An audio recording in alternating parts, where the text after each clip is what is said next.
Have you ever returned home only to realize you walked into a life that no longer belonged to you? That was the feeling that gripped me the afternoon I came back from the airport. Not because I'd missed my flight, but because I'd forgotten my husband's will. It was supposed to be a simple errand. My suitcase was already checked in, my sister waiting for me in London. I was only meant to dash home, grab the folder from the safe, and leave again. But fate has a cruel sense of timing. As I pushed open the front door, a familiar warmth greeted me, the scent of cedarwood polish, the faint hum of the grandfather clock, but so did something else. Voices, laughter, low, confident, intimate. I froze in the hallway. My son Daniel was home. His deep chuckle echoed from the living room, followed by a softer, sharper tone, his wife's, Claire. "Once the papers are gone," she said, her voice smooth as glass, "she'll have nothing left to fight with." I stopped breathing. There was a pause. Then Daniel's uncertain reply. "She trusts me, Claire. We shouldn't—" "That's why it'll work," she interrupted. "She won't question you. She never does." Every syllable cut through me like cold rain. I pressed my hand to the wall, steadying myself. They were talking about me. I should have walked in, demanded an explanation, but something held me back. A trembling instinct that told me to listen, just a little longer. "After the will's gone," Claire continued, "we'll have full control. By the time she's back from London, everything will already be transferred." The air in the hallway grew heavier, thick with betrayal. For 62 years, I had prided myself on understanding people, their small gestures, their hidden fears. But in that moment, my own son's voice felt like a stranger's. I stepped backward, quietly, my pulse hammering. My mind raced through every memory, every dinner, every polite smile, every time Claire had insisted on helping with the finances. The pieces rearranged themselves into a picture I didn't want to see, and yet, I couldn't deny it. My son and his wife were planning to erase me. I glanced down at the folder still in my hands, the will I'd come home to fetch. The symbol of everything my husband and I had built together. A single thought cut through the panic. They can't destroy what they don't know I have. Without another sound, I turned toward my husband's study and shut the door behind me. For the first time since Thomas died, I felt something sharp awaken inside me. Not grief, not fear, but clarity. And in that still, breathless moment, I realized I hadn't come back to fetch a document. I had come back to uncover the truth. Thomas Carter had been the quiet strength of our family, the kind of man who never raised his voice yet filled every room with calm authority. When he died 3 months ago, he took more than his laughter with him. He took the balance that held Daniel and me together. My son had always been my pride, my reason for enduring the small disappointments of life. He was brilliant, ambitious, and once upon a time kind. When he married Claire, I convinced myself she was simply misunderstood. A woman too polished to be warm, too clever to be easy company. Thomas had been skeptical from the start. "Watch her eyes, Eleanor," he'd warned one evening. "They don't match her smile." But I had waved it off, wanting to believe that love would soften her edges, that Daniel's happiness was proof enough of her goodness. Now, hiding in the study, I could still hear their voices echoing through the hall like ghosts. Each word they'd spoken sliced away pieces of the life I thought I knew. The will, Thomas's final act of love, had become a target, and so had I. I sat at his desk, tracing the grain of the oak surface, remembering how he used to sit here late into the night. The lamp still held the faintest scent of his pipe tobacco, and for a fleeting second, I felt him beside me. "Why didn't I listen to you, Thomas?" I whispered. The question hung in the air, unanswered. Through the half-open curtains, sunlight spilled across the shelves lined with legal binders and family albums. The contrast struck me, memories beside evidence, love beside strategy. Thomas had lived in both worlds, trusting emotion but preparing for betrayal. My eyes fell on the family portrait above the fireplace. Daniel was smiling, his arm around Claire, both of them radiant in the golden light of that long-ago summer. I'd framed that photo the day after our anniversary, thinking it captured the beginning of our family's next chapter. Now it felt like a lie, an image preserved just to mock the reality underneath. I forced myself to breathe, to think. I needed to know what they planned to do, how far they had already gone. Anger would come later. Right now, survival required stillness. I opened the folder, confirming the document was intact, every seal unbroken. Relief flickered through me, but it was short-lived. The edges of the paper trembled in my hands as I realized that trust, once broken, could never be mended. Somewhere in the house, a door creaked. Footsteps. Their conversation had stopped. They were searching now. I straightened, locking the folder inside the desk drawer. My heart beat steadily, rhythmically, almost calm. If this was the game they'd chosen, I would not be the easy opponent they expected. I had spent my whole life keeping the peace. Now I would learn how to keep myself. The silence that followed their footsteps was almost unbearable. It pressed against the walls, thick and deliberate, as if the house itself were holding its breath with me. I had lived here for nearly 40 years. Yet I had never felt like an intruder until that moment. Through the narrow crack of the study door, I saw Daniel walk past, his hand grazing the banister, his expression drawn tight with unease. Claire followed, her voice calm but edged with impatience. "You're overthinking it," she murmured. "Your mother's too trusting." "She always has been." Daniel didn't answer. He looked pale, older somehow. Guilt flickered across his features for the briefest moment before vanishing under her. Shadow. I wanted to reach for him, too. Pull him back to the boy who used to crawl into my lap after nightmares, but that boy was gone.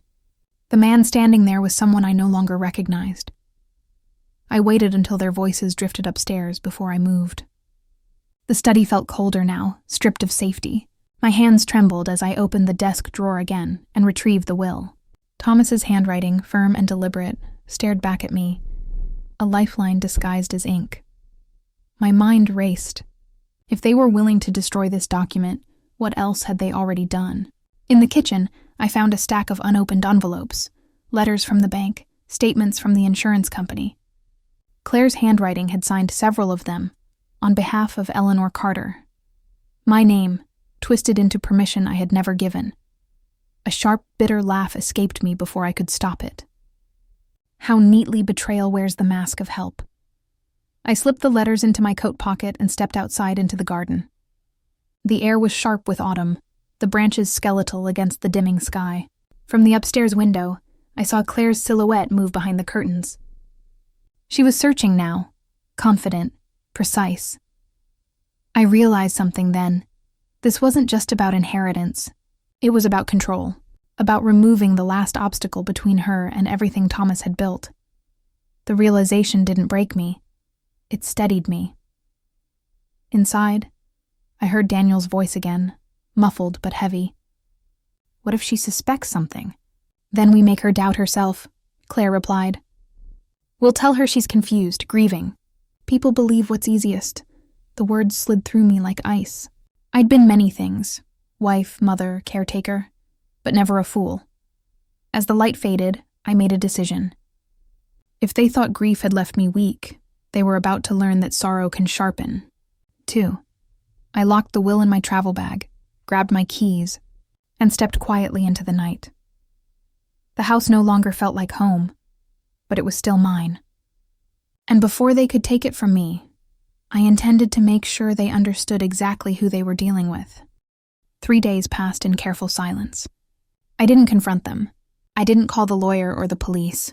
I simply watched, listened, and waited. Patience had always been my strength. Thomas used to tease me that I could outwait the seasons.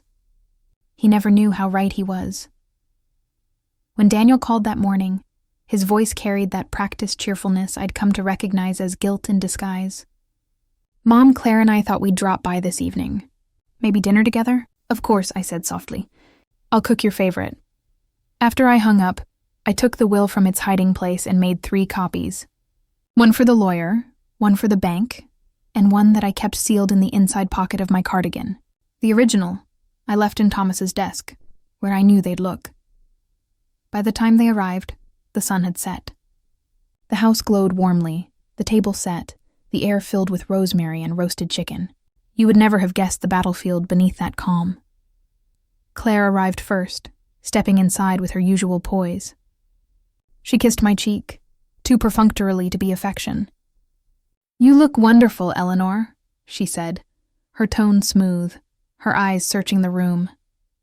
Daniel followed, quieter, avoiding my gaze. We ate together, like actors reciting lines in a familiar play. I watched the way her hand lingered on his arm, the way he flinched when I asked simple questions.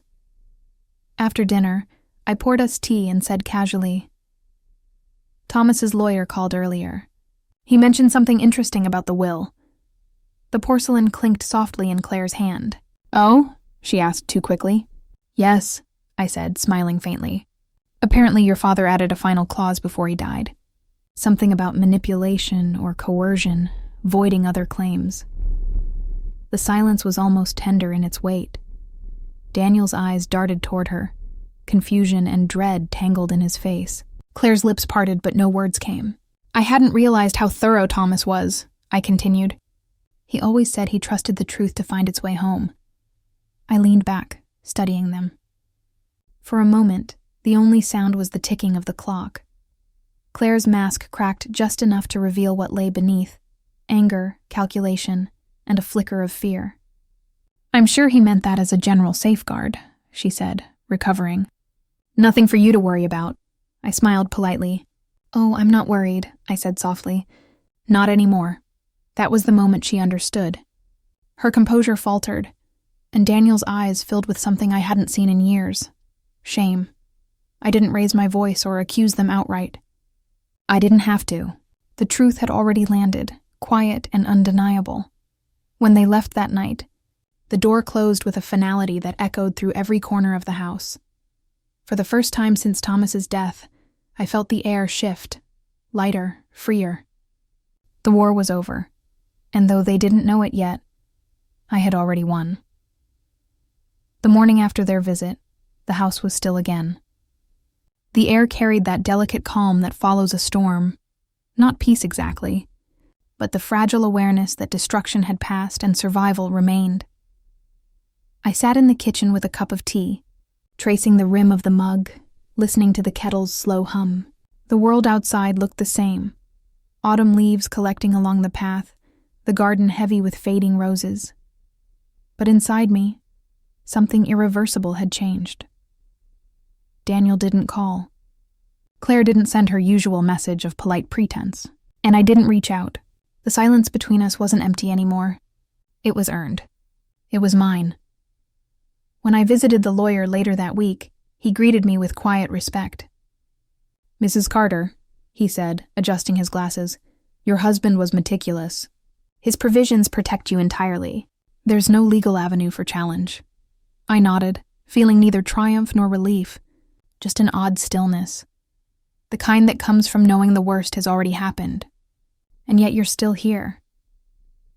I walked home slowly, the crisp wind brushing against my face. Grief had been my shadow for months, but now it felt softer, less consuming. Perhaps because I'd finally understood what Thomas had tried to teach me all those years. Love isn't blind devotion. It's discernment. It's knowing when to forgive and when to let go. That evening, I opened Thomas's study one last time. The lamp glowed faintly over his desk.